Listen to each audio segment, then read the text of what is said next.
Hello guys, this is Sid Warren. I'm with Michigan Builders License Training. One of the things I want to talk about today are contracts. I know you're pretty much up on contracts, but I just want to bring something to your attention that may help to reduce future liability, okay? I know you know this, but whatever is in the contract is the legal scope of work.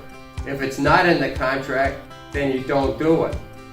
Or if it's not in the contract, you're not going to get paid for it if you do it. Let's talk about payment schedule. I hope you have specific dates or percentage of work that's got to be done to make payment, but make sure that they adhere to it.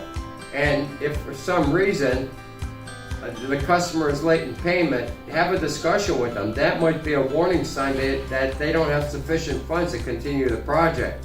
Warranties. The warranty can be whatever you require it to be in the contract. So if you say you're going to warranty the work for a year, that's an implied warranty. Under Michigan law, it implies that you warranty what you've done for a year. But it can also be no warranty.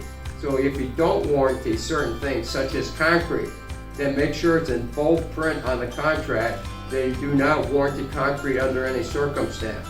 I know that this has come up in class and at other times.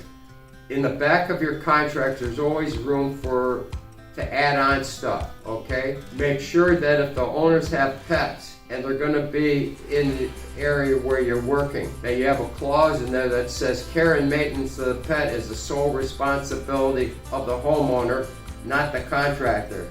That way when the dog or cat go running out the door, you're not gonna have to chase it down. Also in your contract, very important to have unknown conditions are the responsibility of the homeowner. On some existing work, when you're renovating an existing house, you may pull off drywall or wet plaster and lath, and you're opening up a wall only to find that you have old boiler pipe with asbestos wrapping on it, okay? Well, if you're not an asbestos abatement contractor, you can't touch it. And so those costs go back to the homeowner because you're letting the homeowner know that they're responsible for unknown conditions. Also, in regards to starting a job on an existing structure, you want to record pre-existing conditions and take pictures. Another item I want to address is final payment. In your contract, when is final payment due? So I would urge you to maybe preferably leave it blank and do it this way. If you're pulling a permit, then why not make final payment due upon final inspection? Or if you want issuance of a C of O. But you gotta pick one of them, okay? That's definite.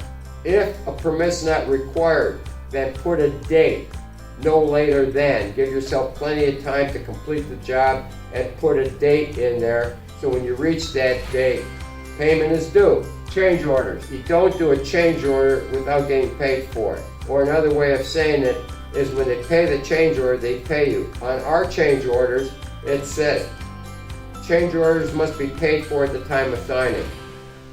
You don't want to wait till the end of the job to get paid for your change orders. Make sure you have an ADR clause, alternative dispute resolution clause. We mentioned in our class that there's mediation, arbitration, and facilitation.